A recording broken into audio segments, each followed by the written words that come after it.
Being big for God, living big, living more fully into who we came here to be and what we came here to do.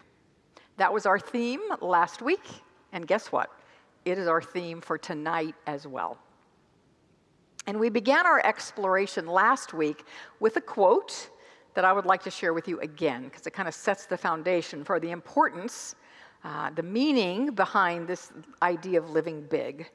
And by the way, the concept of this the concept of living big came from a great book that I described last week, written by the author of E Squared and E Cubed. You may have heard of those two books, but she also wrote another book called Living Big, and the author's name is Pam Grout.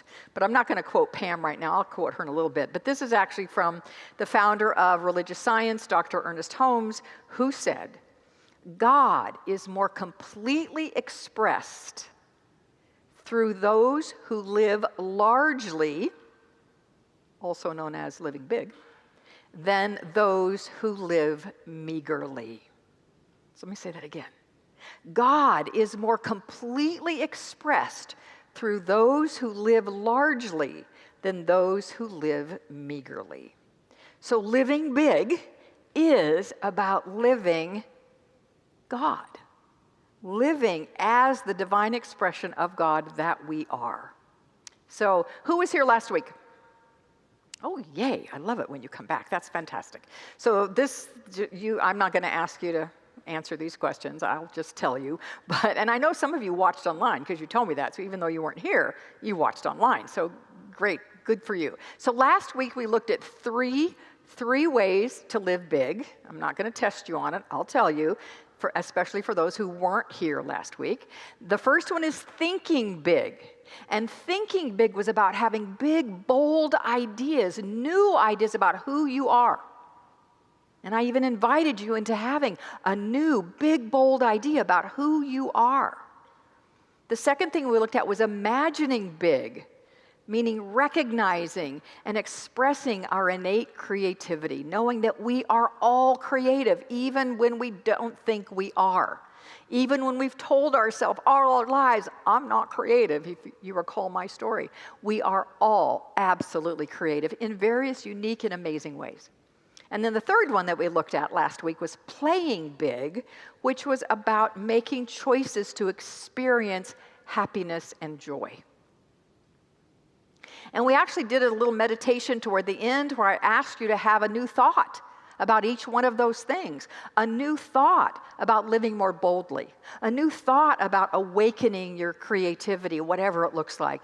And a new thought about living joy now. And I'm not going to put you on the spot and ask you who actually did anything about those thoughts that you had last week, but I'm hoping that you did something with at least one of those thoughts. One of those thoughts about any one of those three, and extra credit if you did more than one. And I happen to admit, can I say something real quick? I love it because Michele showed me when we were before service that many of you went out to a pottery painting, thank you, that's what I'm trying to say, a pottery painting outing last week, it was last Friday, so after I gave the talk on Wednesday, to paint pottery. And Michele, who said she didn't consider herself artistic or creative, she showed me the pot that she painted. It was amazing. So congratulations. And she said she was thinking about the talk the whole time, like, I am creative. So gold star to you for doing it. Yeah, give her a hand. That's fantastic. And I love that because one of my mentors once said, inspiration without action is merely entertainment. Inspiration without action is merely entertainment. And you know what? I'm not here to entertain you, even though I hope I do a little bit anyway, but that's not why I'm here. I don't want to just entertain you. I don't want you to just go, oh, that was a nice idea, bye. I want you to bring what we talk about every Sunday here, not just me, but all the ministers here. We want you to bring this into your life to create more joy-filled, powerful, God-filled lives. So keep that in mind. Inspiration without action is merely entertainment. All right, so tonight, where are we going to go tonight? We're going to look at 3 more things that constitute living big. And they are, number 1, blessing big. And blessing big means having an attitude of kindness. Number 2, giving big, meaning having an attitude of service. Or the idea, and we'll explore this more, but the idea of being a beneficial presence on this earth. And number 3, loving big, which means, well, loving big. That's what it means. There's nothing else to be said about that. And I think those 3 are absolutely they're completely interwoven with each other. It's actually hard to separate them. Because what is kindness if it isn't service and love in action, right? What is service if it isn't based on love and kindness? And what is love if not activated through kindness and service? So they just weave together completely. But even though they weave together completely, tonight we are going to spend a little bit of time talking about each one of them separately. And then I do want to give you a story of an impact that can happen, that did happen in the story, when those 3 weave together. And then I'm going to offer you an invitation on a very simple yet powerful way you can start to live big. All right, so does that sound like a plan? That's where I want us to go tonight. You're on board. I love it. So let's start by taking a look at each of the 3 separately. And the first one is blessing big by having an attitude of kindness. So I do want to quote now from Pam Grout in the book, Living Big. She writes, "There are some who might argue that in a world of global pollution, racial cleansing, and famine," and we could add more to that now because this book was written years ago, "kindness is a soft issue, a luxury we can afford to discuss after all of our problems are solved. But until we practice kindness, all our grand schemes and posturing will be in vain. By practicing kindness, by sticking out a hand or by offering a thumbs up to our brothers and sisters, we can alter the world. By smiling at a stranger, by going out of our way to applaud each other, we can bind the world back together." Those last 2 sentences just give me goosebumps, God bumps. I have a friend who calls them chili chips. I'm not sure why she calls them chili chips, but that's goosebumps to her. And so those 2 lines gave me chili chips. And I'm going to say them again because I want you to really take them in. By practicing kindness, by sticking out a hand, or by offering a thumbs up to our brothers and sisters, we can alter the world. By smiling at strangers, by going out of our way to applaud each other, we can bind the world back together. Those are pretty profound statements. And so I actually want to take a moment right now to bind the world back together, to applaud someone who is part of this community and is actually a regular soloist here at this community. And you may not know this, but this particular person was on America's Got Talent last night. For those of you who have ever watched that, hold there, but wait, there's more. But wait, believe me, we're going to applaud in a minute. She was on America's Got Talent last night and got the golden buzzer. And that is our own Charity Lockhart.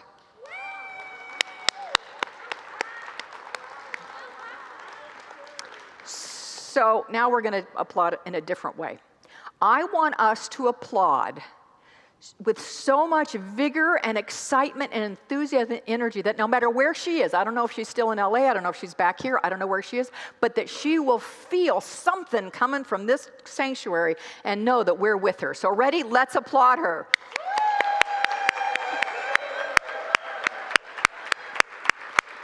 Yeah. And how fun it will be to watch her journey through this, how fun it will be. So who remembers the book and then the movie, the movie came out in 2000, and so the book came out before that. The book was called, and the movie were called Pay It Forward.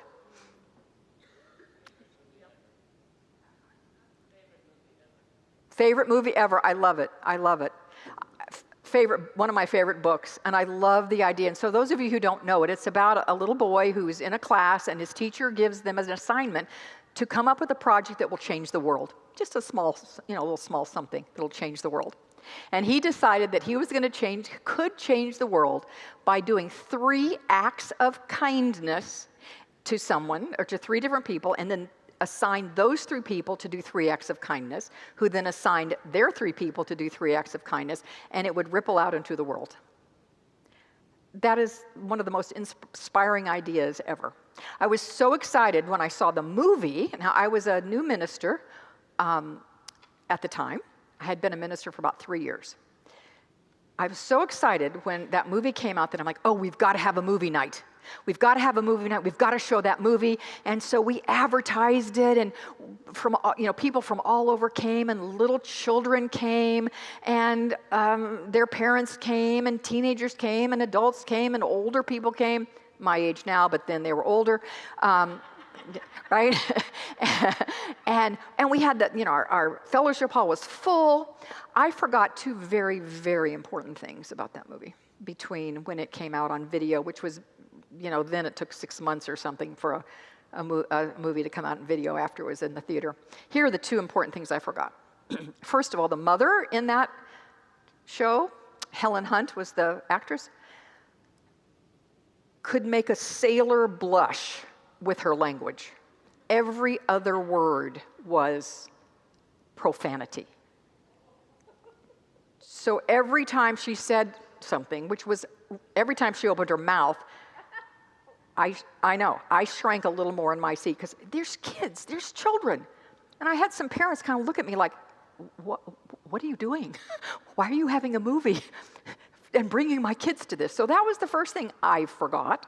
And the second thing I forgot is that it has a profoundly sad, heart-wrenchingly sad ending. Totally spaced that one out too.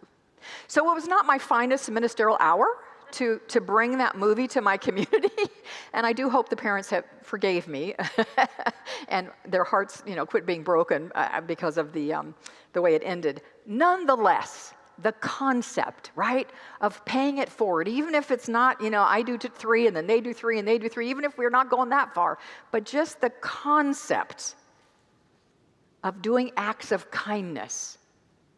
According to Mahatma Gandhi, this is what he said about it.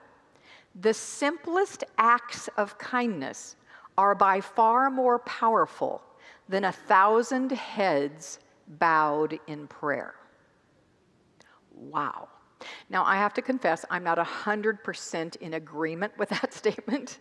I think 1,000 heads bowed in prayer is pretty dang powerful. So what I would say for that one is it's not either or, it's not kindness or, it's kindness and, right? Simple acts of kindness and prayer are so incredibly powerful. I kind of think of kindness as planting seeds, right? Seeds in a garden. And they take root, and then they sprout. And they may sprout immediately, they may not. They may stay dormant for a while. We may never know how they sprout, but they will. Our acts of kindness will sprout. Every act of kindness blesses not only the person being kind, but those who receive it. And sometimes it takes courage and strength let's say, to bless or be kind in a challenging situation. Anyone ever had it? You don't have to answer this, it's rhetorical, but a challenging situation, you're dealing with somebody, and the last thing you want to do is be kind or bless them, like, oh, I'll bless them, all right. No, that, right? Sometimes we feel that way. Or if we're in fear about something, it's hard to think about blessing them and be kind. So I want to give you a story from the Eastern tradition. And the main character of many, many Eastern fables or parables is Nasrudin.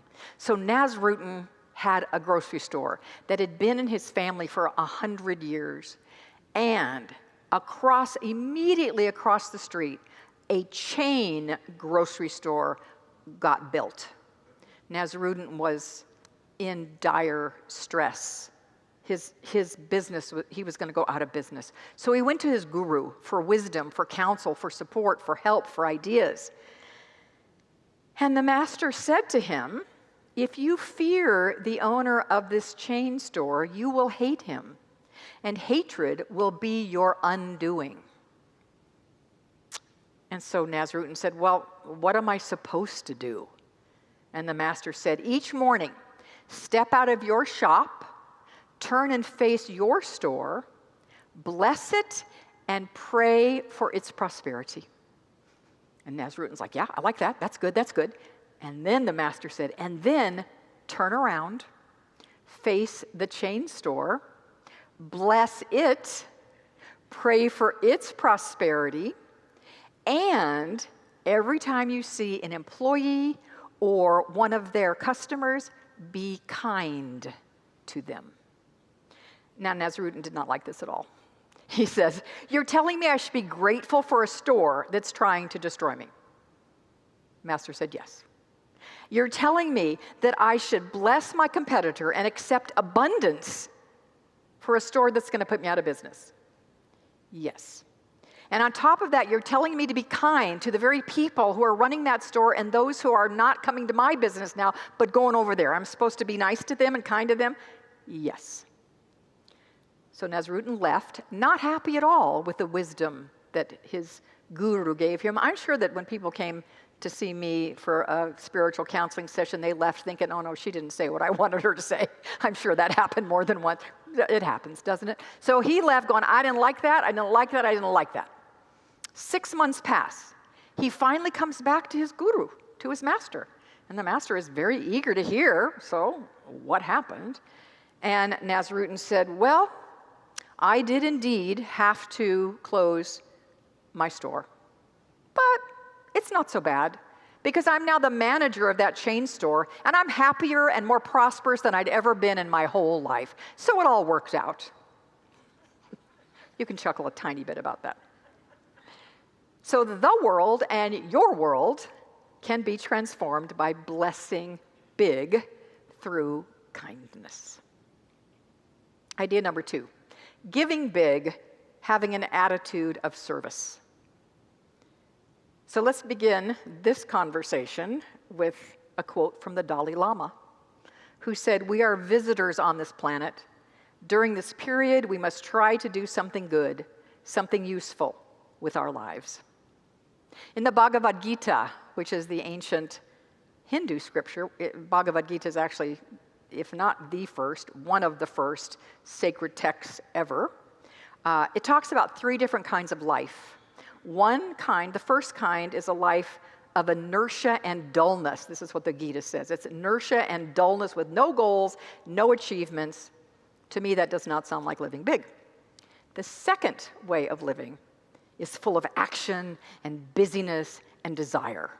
And that's an improvement over the first, but by itself is empty and dissatisfying and not the kind of living big that we're talking about tonight. The third life, according to the Bhagavad Gita, is a life of goodness, which is not just about ourselves, but about others as well. And this is what that scripture says.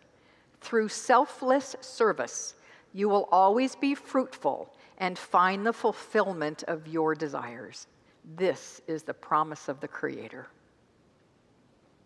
Eric Butterworth in Spiritual Economics wrote, life's innermost secret is the divine pattern in you, which only you can really know when you are giving yourself in service.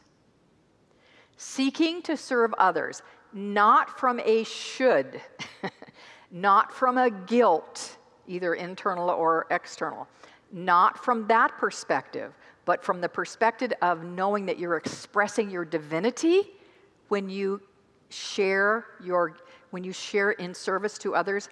That is indeed a key ingredient to living big. Another way to say this is being, and I mentioned it before, being a beneficial presence.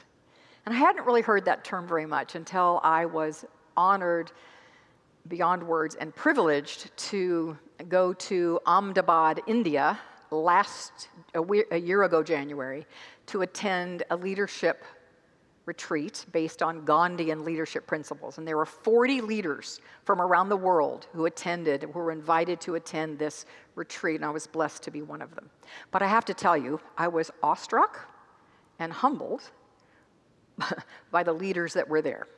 These were people who were doing massively big things for good in the world, being gigantic beneficial presences in the world. These were not, and there's nothing wrong with this, but these were not Fortune 500 CEOs. But these were people who were doing massive things. And I could talk from now until next week about all of the experiences I had and how I saw sacred service, being a beneficial presence, demonstrated and talked about over and over and over, but I want to give you one quick example. So there's a man there by the name of J. Cohen Gilbert. And he, many, many years ago, thought, there could be a different kind of corporate structure. Now, most corporations, C Corps and S Corps, you've heard of those, right? C Corps and S Corps. And a corporation's main focus is what? Making profit and benefiting its shareholders, right? That is the mission of a standard corporation. Benefit, profit its shareholders. He thought there needs to be a different kind of corporation. And in fact, he and his partners were instrumental in having a new kind of corporation created. Tell me when I say more about this if you heard of this. I had never in my life heard of this. It's called a B Corporation. So I'm seeing a couple heads. I had no idea there was such a thing as a B Corporation. B stands for beneficial. And the foundation of a B Corporation is to be a beneficial presence to not just the stakeholders, the shareholders, who are the people who are going to get the profits, but the stakeholders. Who are the stakeholders?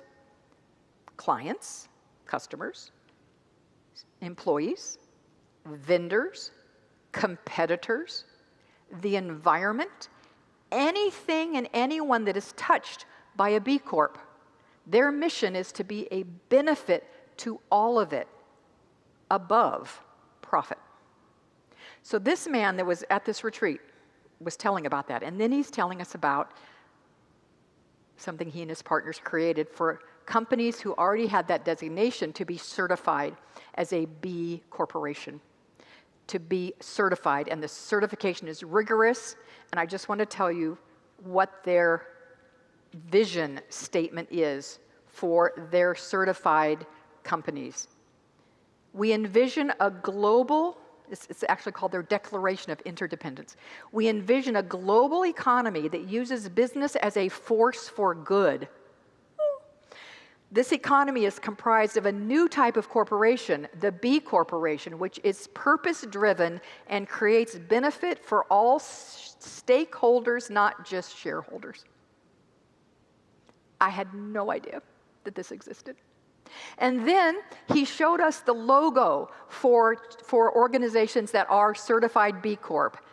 Hit it, Patrick. Put that logo up there, because I want you all to pay attention to companies that have this logo and buy their products, purchase their services. That is the certification logo of a B Lab certified corporation. I'm going to give you 4 right now, all of whom I have used, one of them too much, and you probably figure out which one that is in a second. And I didn't know any of them were B Corps until I came home and saw the B Corp logo on their packaging. So here's the first one, the one I probably use too much, Ben and Jerry's. It's a B Corp. These other ones you may not have heard of, but now you're going to. One is called Uncommon Goods, which is an amazing online, they have gifts, personalized gifts. I've used them forever. They're amazing. They're a B Corp. New Chapter, which has supplements, healthy, natural, vegan supplements. And then Garden of Life, which is protein powder and protein bars and other things like that. There are over 10,000 B certified corps in the world. So look for that logo. And you be a part of supporting organizations that live big by being beneficial presences. Finally, the last dimension of living big is living big by loving big, which really does not need very much conversation because what is there to be said other than these few things? First of all, loving includes things like caring, having compassion, appreciating, respecting, forgiving, admiring, having empathy for. Those are all synonyms for loving. And I love this quote from Pam Grout. Love, folks, is the big cheese. It's who we are. It's why we're here.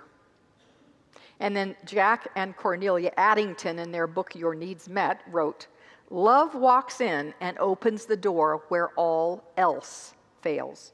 There is no problem on earth that love cannot heal. Love is the answer to every human need. Enough said. I want to now share a story. And I don't think it's a true story. It's out of Living Big. It's a parable.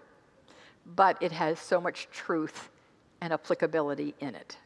So it's a story about a lonely little man named Mr. Hatch.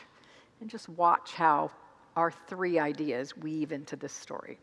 Mr. Hatch got up every morning at 6:30 to walk the 8 blocks to the shoelace factory where he worked. At lunchtime, he would sit alone in a corner, drinking coffee and munching on a cheese and mustard sandwich. After work, he would stop and get a paper at the newsstand, and then he would stop at the butcher and get a turkey wing for dinner. After supper, he read his paper and then went to bed early because he had to get up at 6:30 the next day and start all over again. It was, in fact, a very lonely life. One Saturday, however, his doorbell rang, and it was the postman who delivered him a package. He had no idea who would have sent him a package, so he opened it up, and it was a box of chocolates. And in it, I get excited at a box of chocolates too. I saw your enthusiasm for that. Yeah, send me a box of chocolates. Woo! So with the simple little card that read, "Somebody loves you." Mr. Hatch was shocked. As he dusted his home that day, he kept going back to look at the package, and was it still there? Did somebody really send me chocolates? More importantly, does somebody really love me? Who could it be? Having no idea the answer to those questions, but feeling really, really good just by thinking about them, he decided to put on a yellow tie with polka dots, blue polka dots, in fact, splash on a little aftershave, and he went for a walk. And on his walk, he waved a friendly hello to everyone he saw, a change that made the neighbors fall off their ladders and trip over their dogs. At work the next Monday, he took his box of chocolates to the cafeteria to share them with everyone. After work, he offered to watch the newsstand so the owner could go to an appointment. And instead of reading the paper after supper like he always did, he decided to bake some brownies and take them to his neighbors. Mr. Hatch was a changed man because he knew that somebody loved him. But then, several weeks later, the postman came back to his home with a sheepish look and said, "Mr. Hatch, do you remember the package that I brought to you a couple of Saturdays ago?" And Mr. Hatch reluctantly said, "Yes, I do." And the postman said, well, I'm so sorry to tell you this, but I delivered it to the wrong address. And if I don't re-deliver it, my boss is going to have my job. So Mr. Hatch gave the postman back the box, although the chocolates were gone. And he also gave back the card that said, somebody loves you, which had been displayed prominently in his living room since it had been delivered. And when the postman left, Mr. Hatch realized with a heaviness in his heart that he had never felt before, nobody loves me after all. Heartbroken. He went back to wearing his dirty old clothes and eating his mustard and cheese sandwich for lunch alone in the corner of the cafeteria. He neglected to talk to the butcher or the newsstand man, and after work, once again, he just ignored his neighbors. Well, all of those co-workers and neighbors were kind of liking the new Mr. Hatch, and they started wondering what happened. And they were asking around the neighborhood, what happened to Mr. Hatch? And the postman heard the questions, and he finally told one of the neighbors what had happened. And then they decided, all the neighbors and his co-workers decided to show up at his door one morning with a big sign that said, everybody loves you, Mr. Hatch. Mr. Hatch cried tears of joy and stepped down off the porch to be with all of his friends. Now that's just a parable, but just think about the impact of kindness, being a beneficial presence through service, and love had on that symbolic man. How many Mr. Hatches do we actually know? Probably a lot. A lot of people, perhaps some of us, would be touched and moved beyond words to know that somebody truly, truly cared about us and loved us. So I have a charge. Here's my charge for you.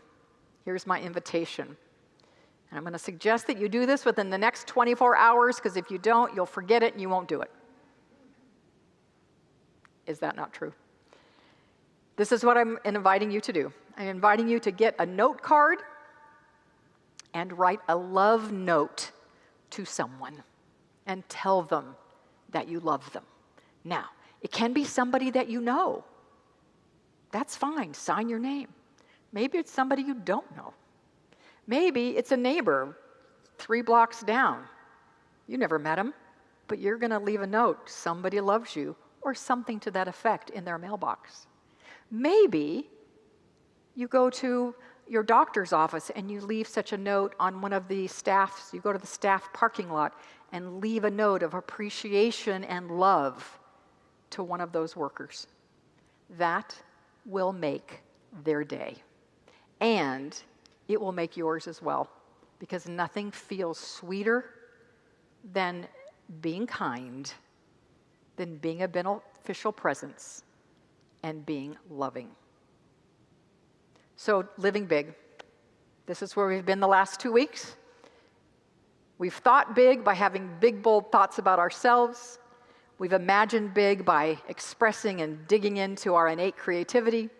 We've played big by saying yes to a life of happiness and joy. And then tonight, blessed big through kindness, give big through being a service-oriented, beneficial presence, and love big by, well, loving big. When we do that, we become even a bigger light of transformation in a world that could use us right now. And not only is the world blessed, but so are we. Namaste.